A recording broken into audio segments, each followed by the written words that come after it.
Ақшаң көбейген сайын шеті жоқ таныстар да көбейеді.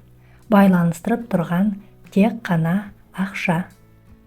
Кемшіліксіз адам болмас, тіршіліксіз қоғам болмас, оқыған адам надан болмас, өмірі оның қараң болмас, дінді білген жаман болмас, біреуге қарап алаң болмас, бисмиллясіз тағам атал болмас, қыздың бәрі арман болмас, бәрін айт та бірін айт, жүректен шыққан сөз жалған болмас.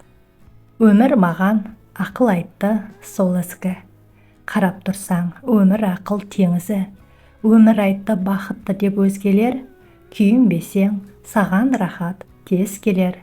Қанағат көр басыңдағы бағыңды, аңсар көп жұрт сенің сол шағыңды. Өмір айтты тоқтата біл ашудан, опа таппас бұл дүниеде ашынған. Сөйлеген жан бұғау салмай тіліне, бұғаулатар екі аяғын түбінде. Сенің әрбір тынысыңмен күн кешем, сен арқылы тіршілікпен тілдесем, ел бетіне қалай түзу қараймын, ана тілім егер сені білмесем. Жылқы ішінде жүйрік көп, қазанаты бір бөлек, ел ішінде жігіт көп, азаматы бір бөлек. Өмір біз сұрамай берілген сыйлық. Бір орманда екі адам ағаш шабады екен. Бірінші адам таңертең ерте ұйқысынан оянып, бір ағаш шапса, дереу екіншісіне өтіп, тыным таппайды. Таңнан қара кешке дейін дәл осылай еңбектеніп, тынығу дегенді білмейді. Тіпті түскі тамақты да ұмытып кететін болыпты. Кешкісін әлгі досынан бірнеше сағат кейін үйіне қайтады екен. Екінші адам болса, ағаш шауып түсірген сайын біраз отырып тынығып, қас қарая бастағанда үйіне қайтып кететін болыпты. Бір апта бойы осылай еңбектенгеннен кейін бір апталық ағаштарын санайық депті. Нәтижесінде екінші адамның шапқан ағаштары көбірек екендігі мәлім болады. Бірінші адам ызаға булығып, қасындағы адамнан мұның сырын сұрайды. Екінші адам аз ғана езу тартып, былай деп жауап қатады. Мұның анау айтқандай сыры жоқ. Сен тынбай еңбектенесің, ал мен кейде тынығып отырып балтамды қайрап алам. Өткір балтамен жұмыс істеу жұмысты жеңілдетеді, әрі шаршамайсың. Өз-өзіңді жетілдіру балтаны қайрағанға ұқсайды. Өз-өзімізге уақыт бөліп, істің көзін табуымыз керек. Кемшіліктеріміз болса толықтырып, жетілдіре түсіруіміз қажет. Бұл рухани жан дүниеміз бен ой өрісіміздің кеңеюіне көп септігін тигізеді. Біздің халықта жақсы келін қызыңдай деген мағыналы сөз бар. Әрине бұл шаңыраққа түскен келіндерге айтылғаны белгілі. Келіндер, бұл сөз не үшін айтылған деп ойлайсыңдар? Егер сен бір шаңыраққа келін боп түскен соң, сол үйдің қызындай болғың келсе, мына қағидаларды есіңде сақта.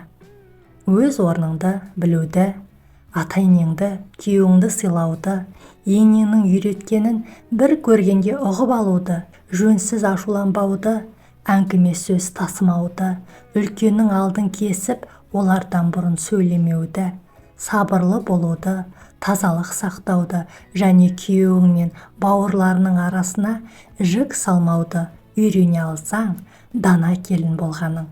Ондай келін келген жеріне қызындай боп, оны жақсы көрері сөзсіз.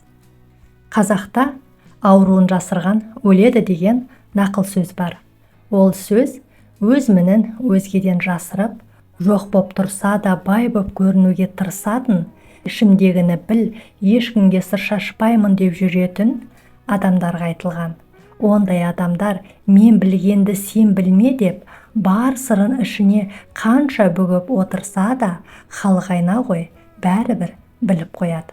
Қазақта айтады, жақсыныкі жария, жамандікі құпия деп. Ешбір адам баласы адамнан жасырғанды Алладан жасыра алмасы хақ. Адамнан жасырамын деп, ешкімнің ақылын сұрамай, өзім білемін деп, өкінішке ұрынғандары қаншама. Сондықтан айналамыздағы тілеулес жандарымызбен сыр бөлісіп, ақыл кеңесіне құлақ түріп жүрсек, игі емес пе? Жалғыздың үні, жаяудың шаңы шықпас деп неге айтты дейсіз? Өмірде ең бастысы отбасы. Көз ешқашан өтірік айтпайды. Кешігіп келген бақыт ұзақ сақталады. Біреуге пайдаң тимесе, зияның тимесін. Адамдар қаншалықты сені жамандаса да, сен өзің туралы ойыңды ешқашан өзгертпе. Жамандықтан соң әрдайым жақсылық болады. Өзіңді жақсы көре бастасаң, сені барлығы жақсы көре бастайды. Адамды істеген қылығына қарап танып, білуге болады. Күндердің күнінде сатқынды да сатып кетеді. Біреуге ұнайтын нәрсені таңдама, өзіңе ұнайтын нәрсені таңда. Құрметті көрермен, ана тіліміздегі арнаны қолдай отырыңыздар. Қарағандарыңыз үшін көп рахмет, аман сау болыңыздар.